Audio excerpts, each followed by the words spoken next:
Hello, welcome to my channel. I'm Good. I am working on a 2D survival game called A Struggle to Survive, which is set in 1700s America. This month I've been working on the flora system, adding new trees into the game, and also wiring up the action bar here uh, to handle harvesting of the various items that you can get from a tree. And as I was working on this, and this guy doesn't have what I'm looking for, as I was working on this, I realized, and this one doesn't either. So now I'm struggling not to survive, but just simply to find a maple tree that has something on it that I want. Ah, here we go.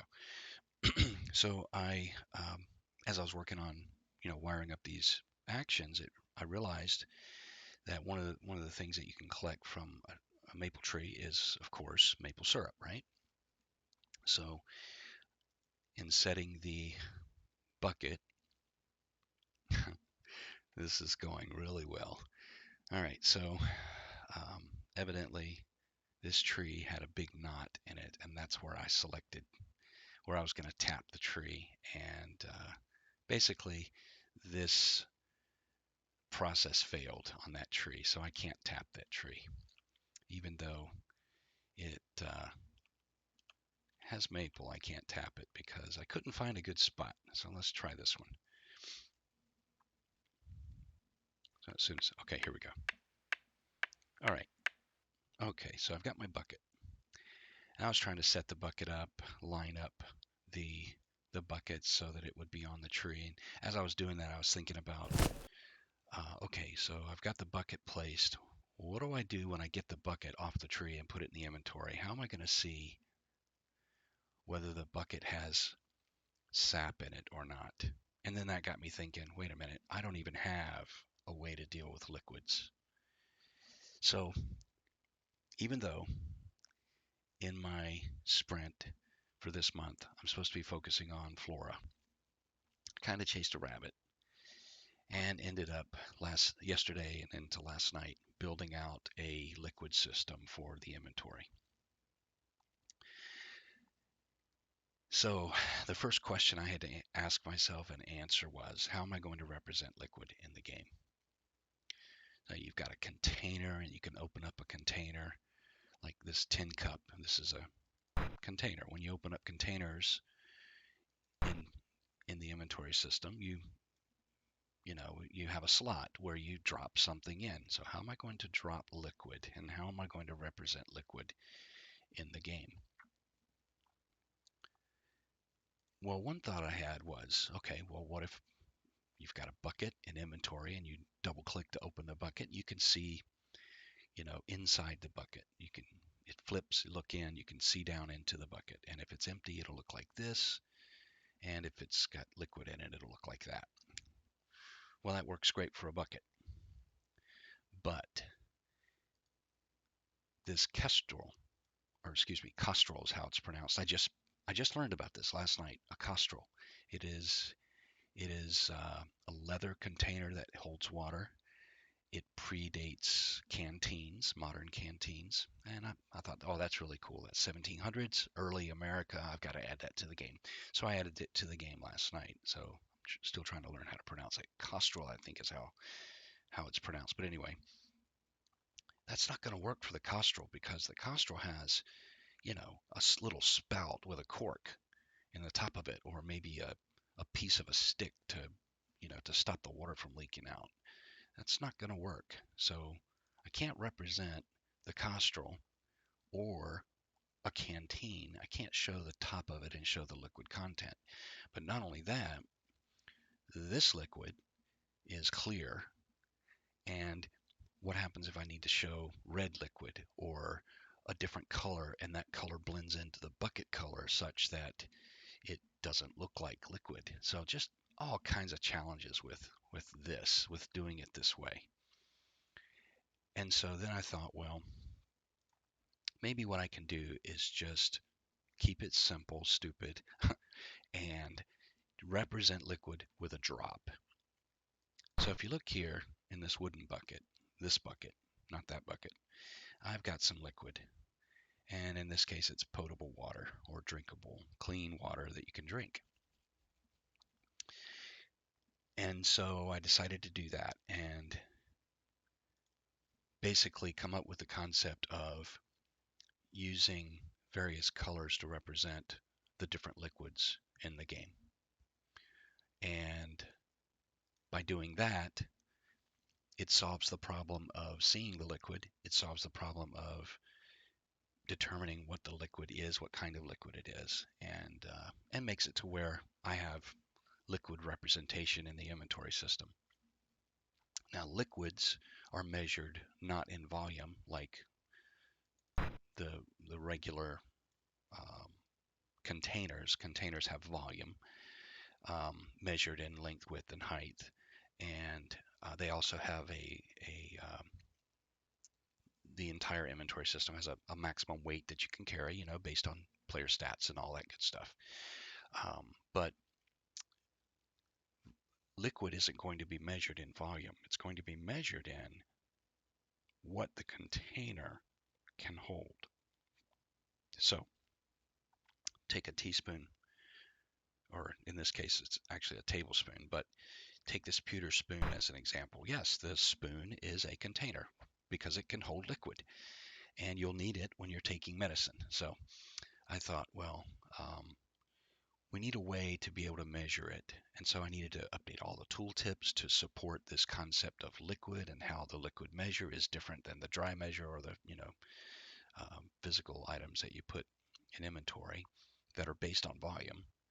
And so I ended up having to update the tooltips to show, in this case, volume because there's no liquid in it. But if I add some liquid to it, then it needs to show liquid capacity. So yes, you can have a tin cup, for example. This guy is a container. He can hold. I could put a stone in it if I wanted to, um, but he can also hold liquid. So in this case, I have a tin cup, and the total volume we're dealing with, a solid. So we're dealing with volume and stack limits and things like that, right? Or we're dealing with liquids where we have total weight and the amount of units of liquid. So since I transferred it from a spoon into the cup, the spoon only holds 2 units of liquid. The unit of measure is a teaspoon, and that's a tablespoon. So we've got 2 teaspoons here in the tin cup. And that led me to, okay, I want some sound effects. You've heard a little bit of the sound effect there, and you hear sound effect there, and excuse me. Each sound effect is not based on the container. It's based on the amount of liquid being transferred into the container. So that one there this was already full. So let me drag that over there, and we'll drop some liquid into there, and you can see it takes a little longer to pour because there's more liquid. So the sound effects, there's 4 sound effects, going from a really tiny amount all the way up to, a large amount of water. And so I wanted to line up all of the sound effects to match the size of the container when you're transferring. But I wanted to be able to distinguish between a little bit of water and a lot of water, or a little bit of medicine or a lot of medicine or whatever, a little bit of sap and a lot of sap. And so in order to do that, I ended up coming up with the idea of it's not the container that determines the sound effect. It's the amount of water or liquid that's being transferred into the container. So I chased that rabbit. I got that system all put into place, and then that led me to yet another rabbit. And this is what happens in software development. I am a software engineer, have been for 18 years, and I will say that doing a game development is probably the most difficult of any software project I've ever worked. Gaming is just a different monster altogether, a different beast, and but it's incredibly fun, and I really, really enjoy working on it. But anyway, um, I chased another rabbit, and that was, you know, opening up all of these containers and transferring the information, or excuse me, the liquids back and forth. That's going to get really, really tedious for the player to manage. And so, yet chased another rabbit and introduced this little button here, which basically toggles opening and closing of all the child containers. So player inventory right now has the backpack and a bucket and a tablespoon and a cup and a kestrel and this little pouch. And if I want to open all of them at the same time, I can just click that little button and they will all open. The backpack doesn't have anything in it right now, but I could transfer this guy. I could put the kestrel in there, and I could put the pouch in there. And I basically just transfer some of those, and then when I go to close, closes those. Leather pouch, leather kestrel, and the wooden bucket are still open. Well, why are they still open? Well, it's because I didn't close them. So that was another feature that I added, was the ability to open based on where the container is.